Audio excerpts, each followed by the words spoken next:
नमस्कार। Chapter second, electrostatic potential and capacitance में आज हम पढ़ने वाले हैं potential energy of an electric dipole in uniform electric field. ठीक, इस टॉपिक को शुरू करने से पहले मैं आपको डाइपोल के बारे में कुछ चीजें रिवाइज कराना चाहूंगा जो फर्स्ट लेक्चर से यहां तक आया है डेली रिवाइज करता हुआ, उसे ये चीजें पहले से पता होंगी। It's all about twelfth. मैं कुछ भी 11th में नहीं बताऊंगा, 11th का सिर्फ 12th की चीजों को ही रिवाइज कराऊंगा डाइपोल के लिए। अगर मैं नहीं कराऊंगा तो डेरिवेशन समझने में बहुत सारे बच्चों को प्रॉब्लम होगी। ठीक है, सबसे पहले यही इलेक्ट्रिक डाइपोल होता क्या है। Two equal and opposite charges separated by a small distance, जिसको हम लोग 2l से डिनोट करते आ रहे हैं। ये हो गया है डाइपोल।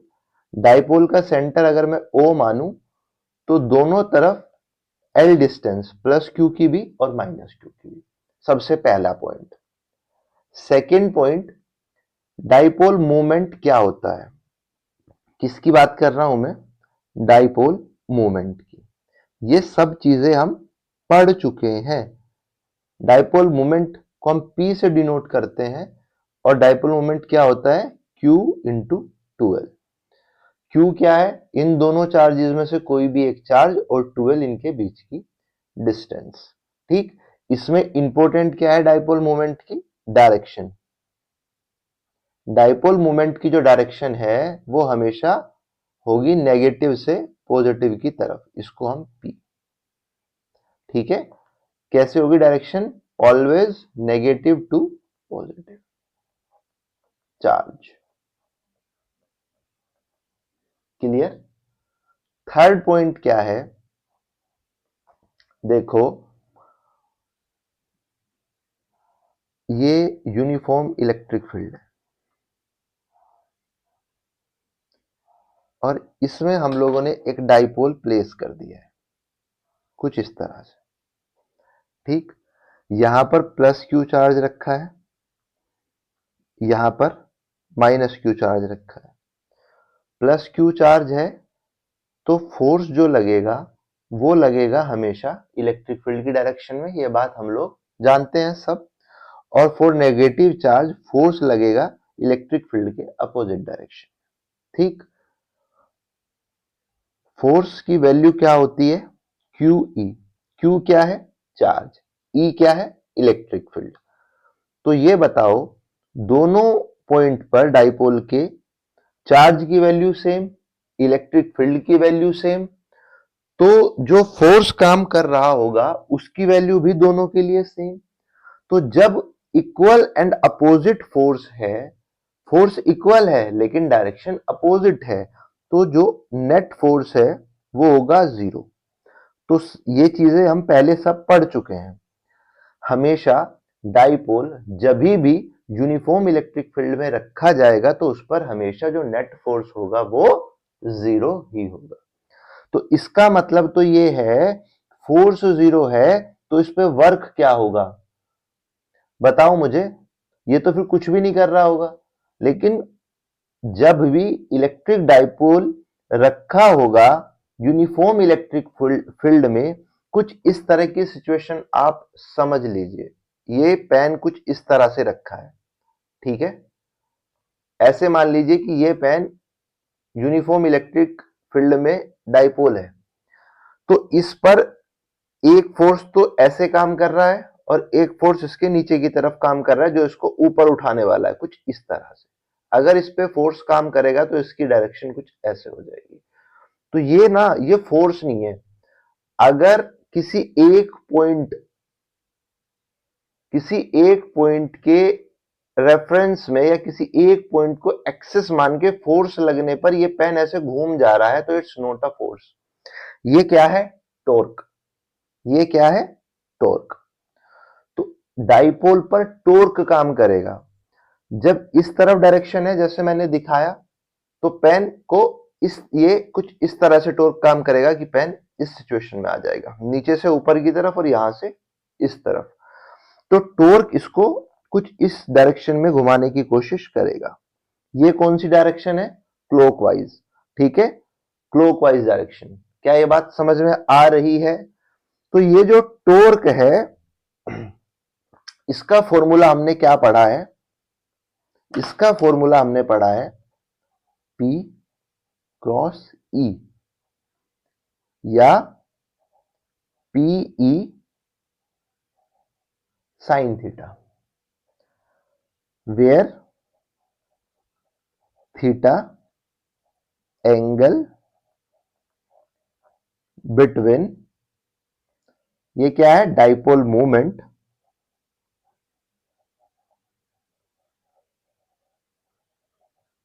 And electric field. क्या ये बात क्लियर है? अब एक और बहुत इंपॉर्टेंट चीज, अब तक हमने जब भी वर्क डन निकाला है उसका फॉर्मूला हमने क्या यूज किया है? dw is equals to F dot dx। dx क्या लिया है हमने? डिस्प्लेसमेंट, f फोर्स, और उससे हमने वर्क निकाला है।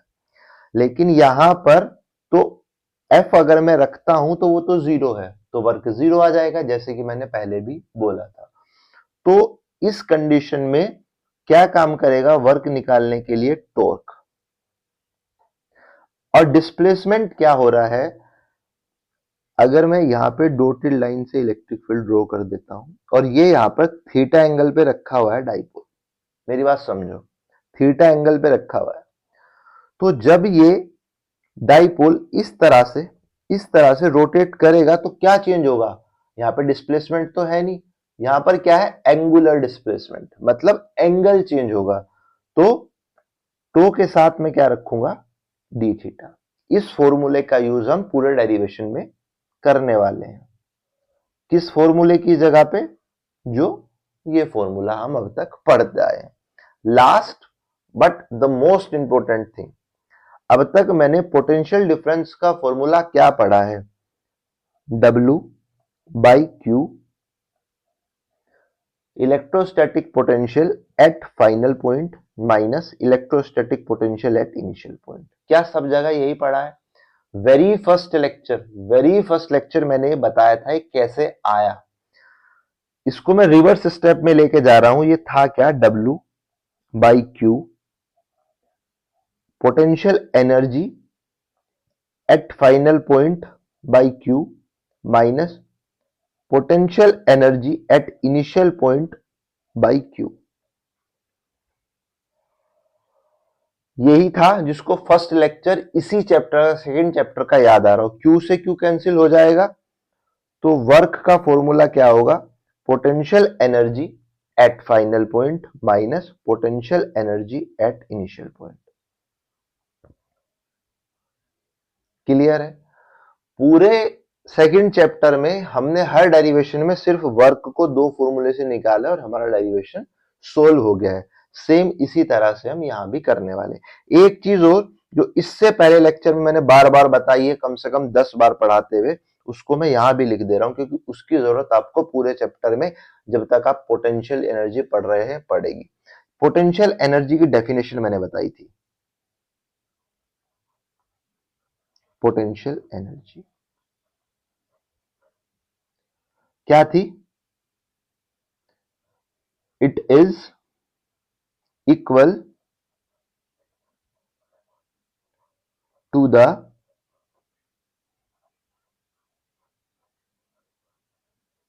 Work done against electrostatic force. क्या ये बात क्लियर है? यहां पर इलेक्ट्रोस्टैटिक फोर्स का यूज मैं नहीं कर रहा हूं जैसे कि मैंने बताया है, तो यहां पर फोर्स की क्या होगा? फोर्स की जगह पे हम टो का यूज करेंगे। किस चीज का यूज करेंगे? टॉर्क का। और टॉर्क कौन सी? Potential energy. टॉर्क का वो काम होगा जो इलेक्ट्रिक फील्ड के डायरेक्शन में, जो उसका नेचुरल मूवमेंट है उसके अगेंस्ट में काम करूंगा। क्लियर? क्या होगा? आने वाली 10 मिनट में आप सब जान जाएंगे। ये चीज आपको पता है, नहीं पता थी, हालांकि सबको पता होनी चाहिए, इसमें मैंने कुछ भी नया नहीं पढ़ाया है। एक बार इसको अच्छे से देख लीजिए। अब हम शुरू करते हैं आज का टॉपिक, आज का डेरिवेशन। क्लियर है? आज का टॉपिक अब हम लोग शुरू करने वाले हैं। पहले मैं इलेक्ट्रिक फील्ड में सबसे पहले एक डाइपोल रख लेता हूं। लीजिए, ये यूनिफॉर्म इलेक्ट्रिक फील्ड ई, ठीक। इसमें एक डाइपोल इस तरह से रखा है, यहां पर प्लस क्यू चार्ज, यहां पर माइनस क्यू चार्ज, यहां पर फोर्स इलेक्ट्रिक फील्ड के डायरेक्शन में, यहां पर फोर्स इलेक्ट्रिक फील्ड के अगेंस्ट। ये इसका सेंटर, यहां पर भी हम electric field line dotted draw कर देते हैं। क्लियर? इसकी जो लेंथ है वो 2L है। मैं यहां पे लिख नहीं रहा हूं क्योंकि मैसी हो जाएगा फिर, ठीक है। इतनी चीज को मैं पहले, क्योंकि मैं हमेशा डेरिवेशन एग्जाम रेडी कराने में विश्वास रखता हूं, तो उसी लिए हम थ्योरी पहले लिख लेते हैं। क्या? Consider a electric dipole with charge minus q and plus q separated by a distance 2L, ठीक है। placed in uniform electric field, we shall determine क्या? Potential energy. इतनी बात क्लियर है? इस पर जो टॉर्क काम करेगा नेचुरली वो इस डायरेक्शन में करेगा, मुझे नहीं लगता कि इसमें कोई परेशानी होनी चाहिए। यहां पर जो ये एंगल है, ये एंगल है θ1, मैंने इसको नाम दे दिया है। क्लियर? हर बार की तरह मैं इस पर अपोजिट डायरेक्शन में टॉर्क लगाऊंगा, इस डायरेक्शन में। क्लियर? और मैं चाहता क्या हूं कि मैं ये जो डाइपोल है इसको कुछ इस डायरेक्शन में ले आऊं, ठीक है। तो मेरे पास जो फाइनल डाइपोल है मैं चाहता हूं वो मेरा इस डायरेक्शन में आ जाए, यहां पर प्लस क्यू आ जाए, यहां पर माइनस क्यू आ जाए। किसके वजह से? जो मैंने अपोजिट डायरेक्शन में टॉर्क लगाया है, जिसको मैं नाम क्या दूंगा? Torque external. और इसको मैं नाम दूंगा क्या? Torque due to electric field या इलेक्ट्रोस्टैटिक, मान लीजिए। इसमें कोई दिक्कत? और ये जो एंगल बनाएगा इलेक्ट्रिक फील्ड से, ये एंगल को मैं नाम दूंगा θ2। क्या नाम दूंगा इस वाले एंगल को? θ। क्या ये बात क्लियर है? क्यों? पूरी अब तक जिस तरह से चैप्टर चला है, मैंने हमेशा क्या किया है कि इलेक्ट्रोस्टैटिक फोर्स या टॉर्क जो यहां पर है उसके अगेंस्ट में बिल्कुल इक्वल मैं एक्सटर्नल टॉर्क यहां पे लगाऊंगा। बिल्कुल इक्वल क्यों लगाऊंगा? ताकि इसमें एक्सीलरेशन ना हो या ये काइनेटिक एनर्जी को गेन ना करे, बहुत तेजी से ना जाए। मुझे एकदम पकड़ के ऐसे सीधा नहीं कर देना है, बिल्कुल इतनी स्लो स्पीड से लेके जाना है कि काइनेटिक एनर्जी में चेंज ना हो। दोनों जो है टॉर्क ई और टॉर्क एक्सटर्नल वो बिल्कुल सेम होंगे, बस 0.001% ये ज्यादा हो जाएगा। तो इससे धीरे धीरे इस सिचुएशन में आ जाएगा। तो जैसे कि मैंने पहले बताया है, work done by external force क्या होगा? Potential energy at final point. Final point क्या है? θ2। मैं θ2 की फॉर्म में लिख रहा हूं, माइनस इनिशियल एनर्जी θ1। क्लियर? इसको मैं इक्वेशन 1 नाम दे दूं। क्या ये हम पढ़ चुके हैं? अभी कहां से आया है? गुड। अब मेरे पास एक वर्क निकालने का दूसरा फॉर्मूला है,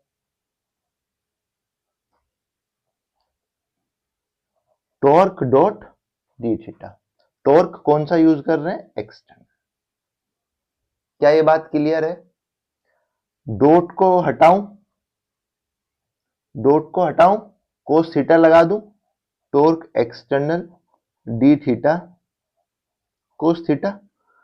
टॉर्क भी सेम डायरेक्शन में, डिस्प्लेसमेंट भी सेम डायरेक्शन में। देखो जिस तरफ टॉर्क उसी तरफ डिस्प्लेसमेंट, थीटा की वैल्यू आएगी 0, torque external D theta cos 0, तो ये वैल्यू आ जाएगी 1 और मेरे पास ये आएगा टॉर्क एक्सटर्नल डी थीटा। इसको मैं इंटीग्रेट कर दूंगा, यहां भी मैं इंटीग्रेट करूंगा डब्ल्यू एक्सटर्नल।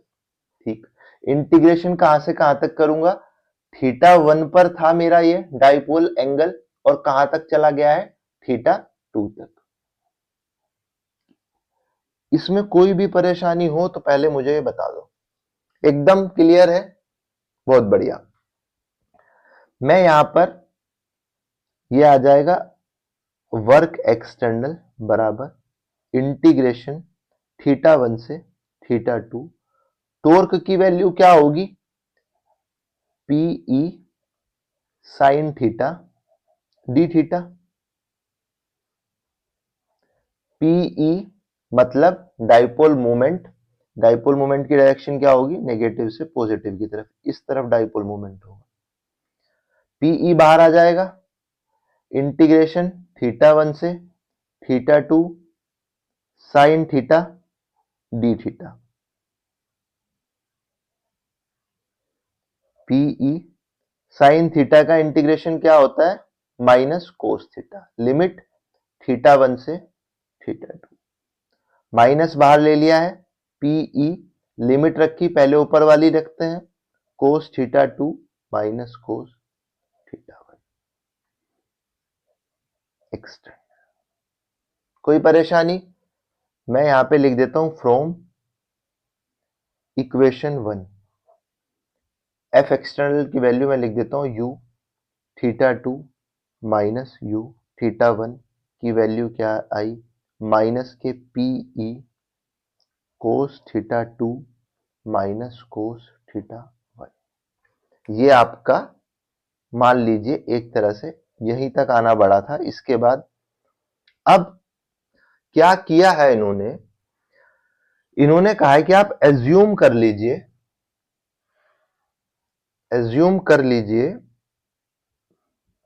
क्या कि जो थीटा 1 की वैल्यू है ना वो 90 डिग्री है और जो पोटेंशियल एनर्जी है 90 डिग्री पर वो 0 है। इसको एज्यूम कर लीजिए। अब दिमाग में आ रहा होगा कि एज्यूम क्यों करा रहे हैं। देखो आपकी बुक में इस डेरिवेशन के बाद ये चीज बताने की कोशिश की गई है, एनसीईआरटी की मैं बात कर रहा हूं। उसमें उन्होंने क्या बताया है, जब हम लोग पढ़ रहे थे क्या कि potential energy due to system of charges, और जहां पे हम दो चार्जेस के लिए निकाला था, एक्सटर्नल इलेक्ट्रिक फील्ड प्रेजेंट था इससे पीछे वाले लेक्चर में, उसकी हेल्प से उन्होंने प्रूव किया है कि ये वाली जो वैल्यू है ना ये कांस्टेंट है। मैं वो प्रूफ आपको कर दूंगा नेक्स्ट वीडियो में। अगर मैं अभी करूंगा तो ये वीडियो बहुत लेंथी हो जाएगी, आप लोगों को देखने में पसीने आ जाएंगे कि इतनी लंबी वीडियो है, इतनी लंबी वीडियो है, समझ रहे हो ना।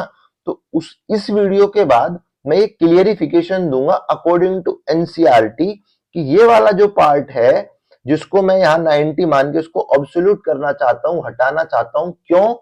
क्योंकि ये कांस्टेंट है। ये मैं नेक्स्ट लेक्चर में बात करूंगा।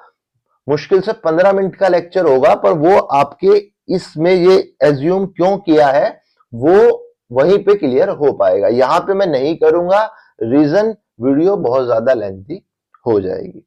जब मैं ये वैल्यू रखूंगा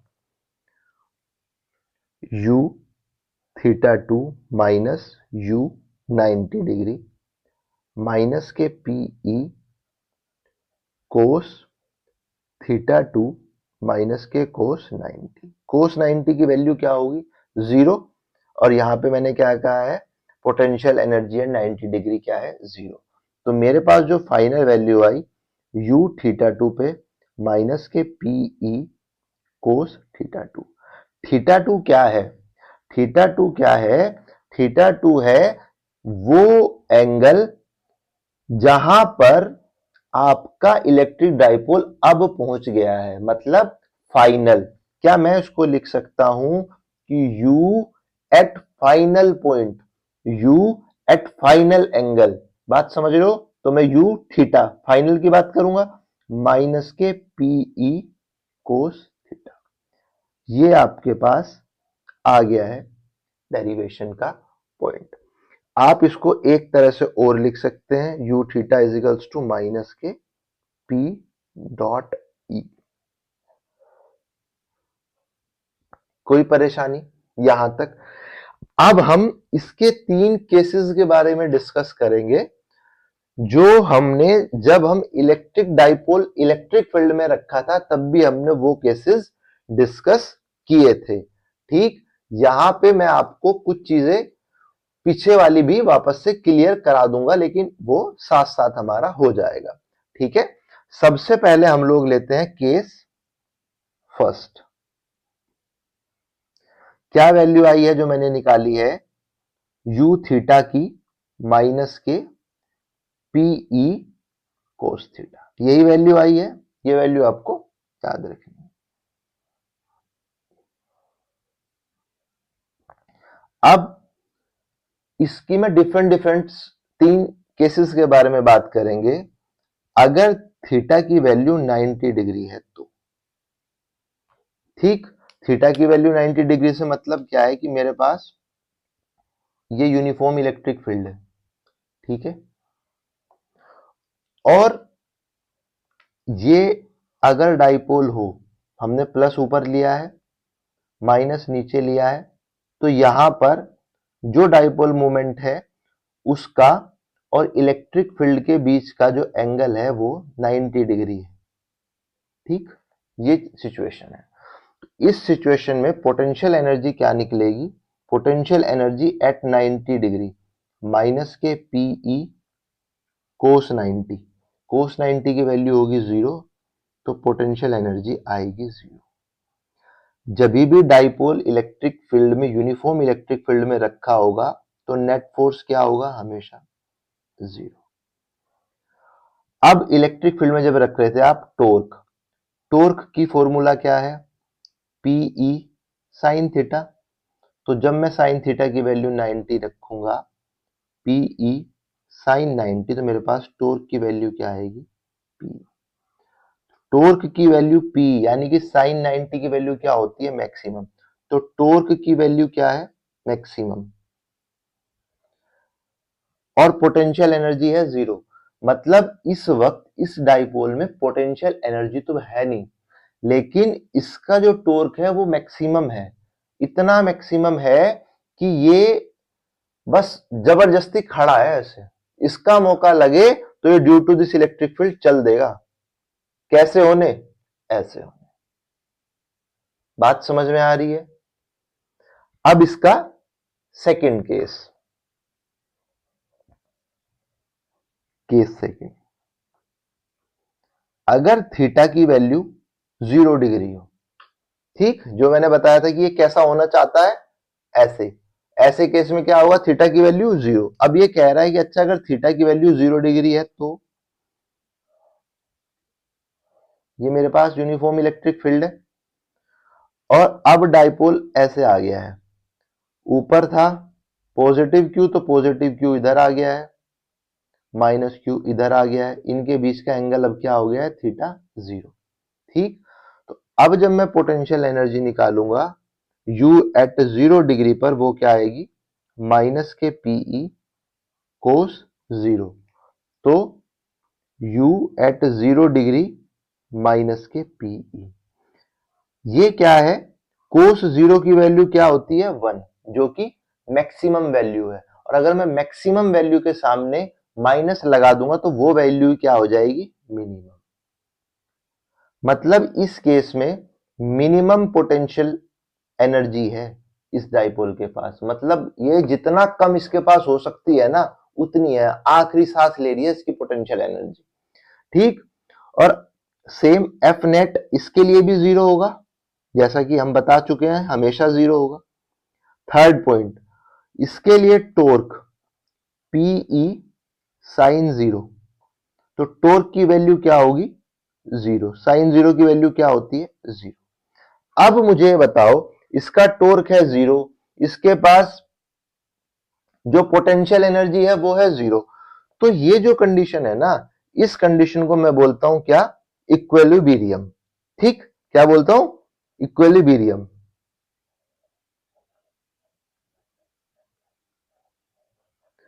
लेकिन ये इक्विलिब्रियम दो तरह की है, एक स्टेबल एक अनस्टेबल।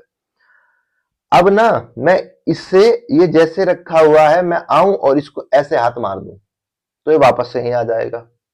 अच्छा, फिर मैं इस पर फिर ऐसे हाथ मार दूं, ये वापस से फिर यहीं आ जाएगा। क्यों आएगा, जैसे ही ये क्यू ऊपर जाएगा, ये इलेक्ट्रिक फील्ड है, ये प्लस क्यू है, ये वापस से इस पे इस तरफ टॉर्क जनरेट करेगा, वापस यहीं आ जाएगा। मैं इधर मार दूं, बस एक्सिस को मुझे यहाँ पे कांस्टेंट रखना है, ये पॉइंट यहाँ पे इसको दबा के रखना है, रोटेशन जिसके मैं अलोंग करा रहा हूं। मैं इस क्यू पे ऐसे मार दूं तो ये माइनस क्यू है, वापस ऊपर की तरफ जाएगा। ऐसे मार दूं तो ये अगेंस्ट जाएगा इसके, ये फिर नीचे आ जाएगा। मतलब ये स्टेबल इक्विलिब्रियम है। आप इसके साथ जब तक बदतमीजी नहीं करोगे, वो भी एकदम मन लगा के, तब तक ये हिलेगा नहीं। This condition is called stable equilibrium. ये चीज हम लोग फर्स्ट चैप्टर में पढ़ चुके हैं कि स्टेबल क्या है, अनस्टेबल क्या है। अब केस आता है last, third.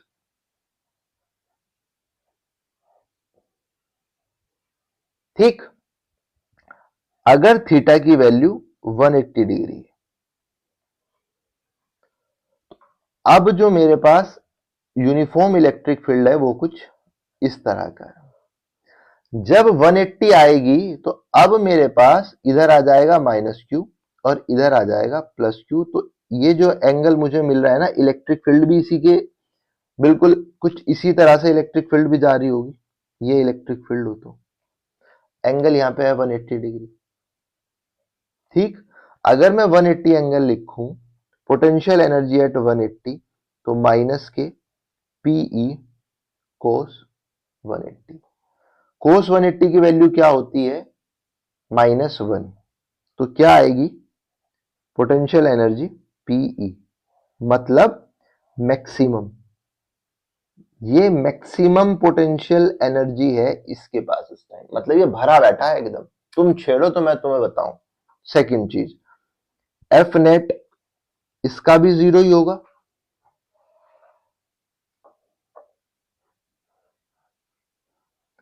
Torque PE sign 180, sign 180 की वैल्यू क्या होती है, जीरो, तो टॉर्क की वैल्यू क्या है, जीरो।